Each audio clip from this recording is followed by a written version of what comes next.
guys, welcome back sa ating channel. At please subscribe my channel para updated kayo sa mga videos na ating ilalabas. So gamit ko pala ngayon nga pana is yung 100cm na SG ko kasi nung last video medyo maliit lang yung panang gamit natin. Di ko maabot yung mga medyo malayo na isda.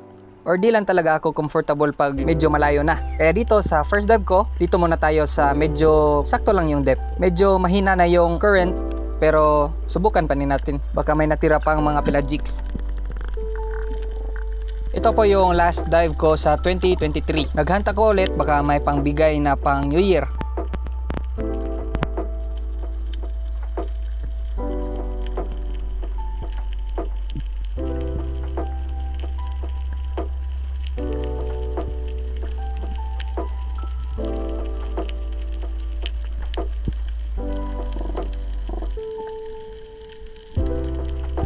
While waiting ng mga isda, ito lumabas yung mga sweet lips at may isang good size na rin pang prito. So kinuha ko na yung isa para makapunta pa tayo sa isang spot ko drifting along the current.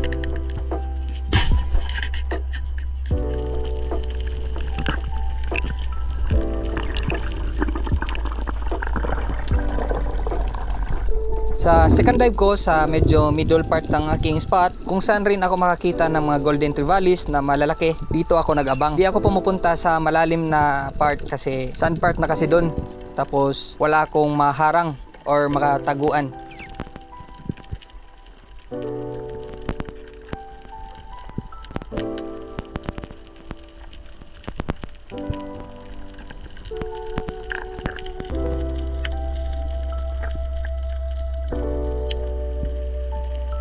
Sa may kalayuan may nakita akong mga kitong or mga rabbit fish. Nag-scratching na rin ako para baka lumapit sila or may iba pa tayong ma-attract. So yun na nga, lumapit na yung mga emperors, sama din ang mga kitong or mga rabbit fish.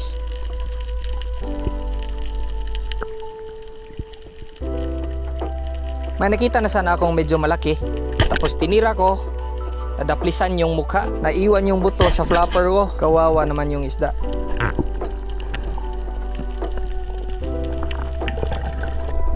So this is my last dive of the day and hoping na merong malaki na pwedeng tirahin. Favorite spot ko rin to sa mga pelagics kagaya ng mga big eye trevally or iba pang isda na pwede nating hulihin. And di ko kinat yung video para malaman nyo paano ko hinahunt itong mga isdang to. May konting kinat lang ako sa pag-retrieve para mas mabilis kasi medyo matagal ang retrieval ng isdang to.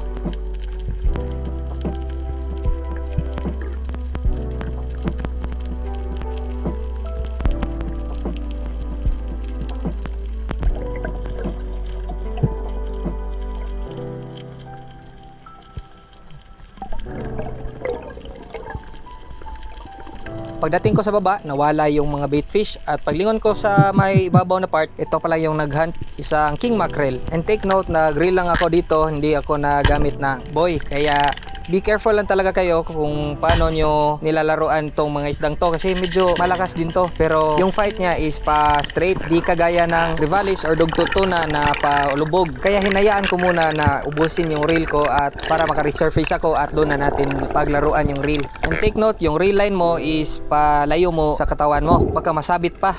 So be careful kayo. Pinaubos ko pala yung line ko kasi akala ko yung tama ko is nasa tiyan, kaya para di mapunit.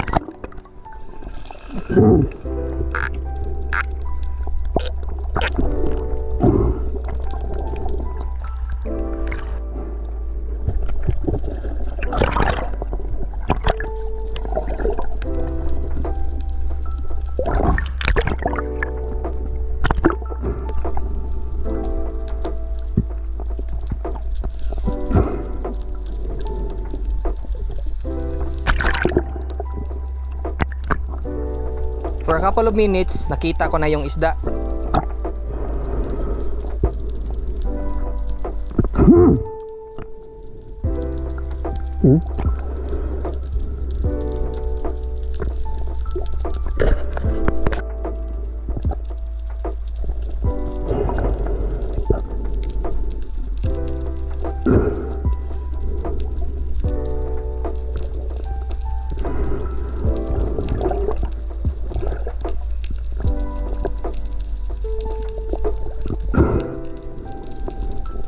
It's indicated.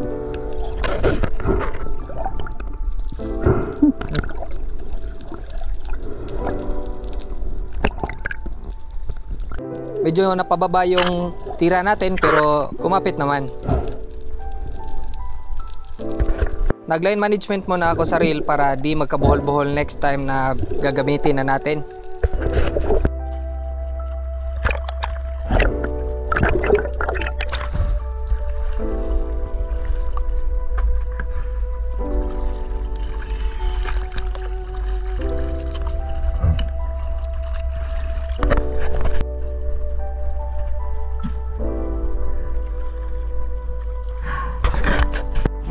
Surtihan yung gamay ang mga dodong mingaw.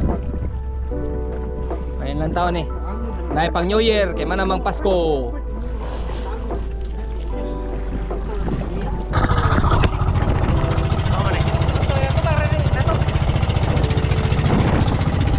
Abangkat guys.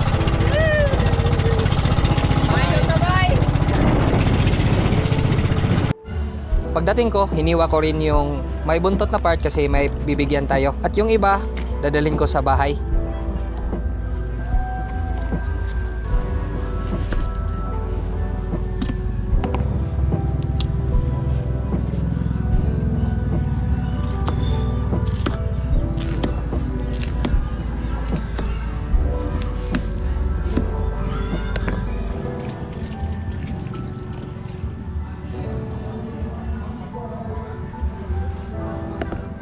At ito yung catch and cook ng aking buto ng kobya. Yung last na huli ko kasi pag nag-stock ako sa ref, first in, first out talaga yan. Maglarang sa tag marag. Sigil ng tagbaboy. So ito, prepare tayo ng kamatis, luya, sibuyas, bawang para ating gisahin.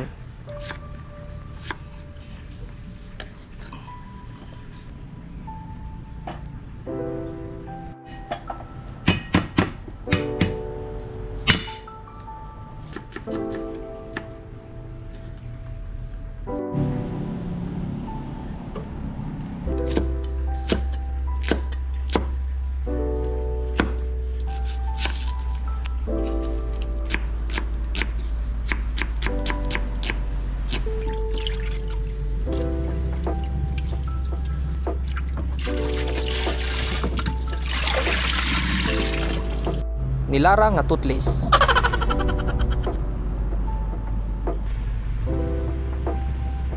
Una yung bawang, luya at sibuyas.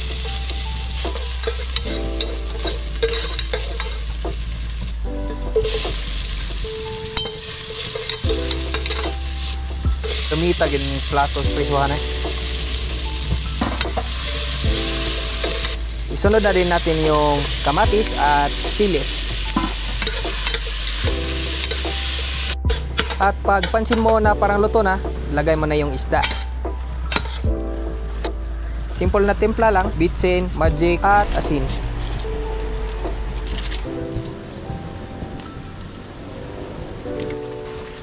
At parang half cook na yung isda, lagyan na natin ng tubig.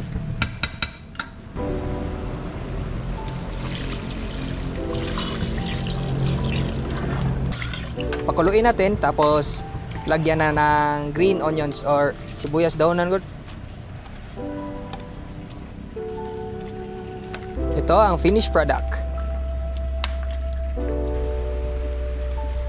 So salamat sa suporta and keep updated sa aking channel kasi madami pa akong pwedeng i-share sa inyo. Hindi lang sa pagpamana, sa DIY din. Pero pamana nga gamit akong. So salamat, Happy New Year, stay safe, dive safe.